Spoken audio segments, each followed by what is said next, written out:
The large mammals that became livestock thrived in the Eurasian steppe and beyond. They were social, docile herd animals and attractive to humans for much beyond meat. Domestication likely was a slow process taking place at different locations. However, the earliest evidence of domestication often came from Mesopotamia or nearby. Actually, it all started with gray wolves, Canis lupus, successful carnivorous pack animals. Somehow, even the Chihuahua is a descendant of gray wolves. Wolves were domesticated by hunter-gatherers long before farming, perhaps 15 to 30,000 years ago, in multiple spots in both Eurasia and North America. Wolves may have been attracted to campfires and the smell of meat cooking and any discarded scraps. Apparently, some wolves were attracted to humans, seeing them as top dogs. Experts point out that domestication requires artificial selection, eventually turning gray wolves into hundreds of varieties. It was a co-evolutionary process, and dogs became uniquely adapted to people, becoming guard dogs, hunters, herders, and the modern favorite, lap dogs. The most obvious use of sheep was for wool, as people had mastered textiles using flax. Presumably, sheep were hunted for both meat and wool. As sheep shed wool, it could have been collected without shearing.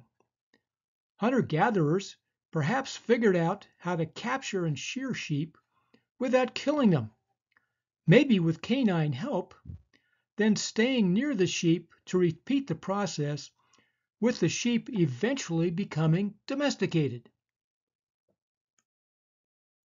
The earliest evidence of sheep dates back to an Iraqi site 11,000 years ago. Nomadic shepherds likely were independent of settled agriculture.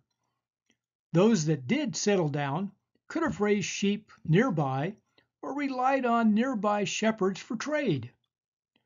Evidence of cheese from cheese milk dates to Croatia about 7,300 years ago.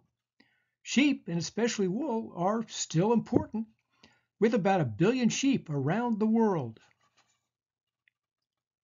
Goats are a type of antelope, but still related to sheep. They were likely domesticated in Iran at least 10,000 years ago.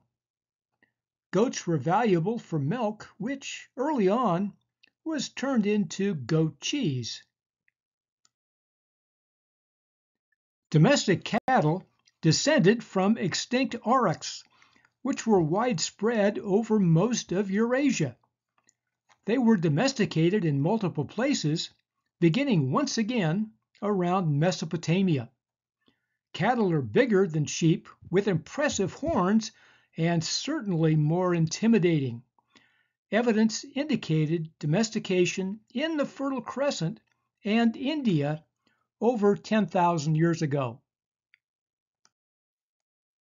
Cattle are particularly valuable for milk, hides, meat, and historically used as beasts of burden, especially oxen for plowing.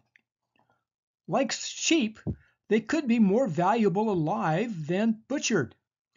The earliest evidence of milking comes from a fresco at Ur, the original home of Abraham according to Genesis, and a major Sumerian city-state.